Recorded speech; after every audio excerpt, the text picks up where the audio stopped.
هل تتخيل أن تعيش في دولة يقع ثلثها تحت مستوى سطح البحر؟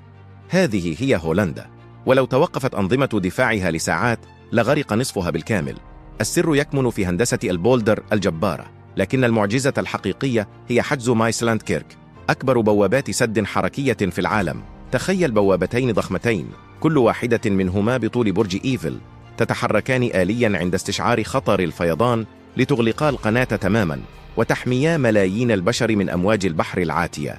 هذه الأذرع الفولاذية هي خط الدفاع الأخير الذي يقف في وجه المحيط. اكتبي في التعليقات، هل تتجرأ على العيش في دولة تحميها هذه الوحوش المعدنية؟ ولا تنسى المتابعة لمزيد من الحقائق العجيبة.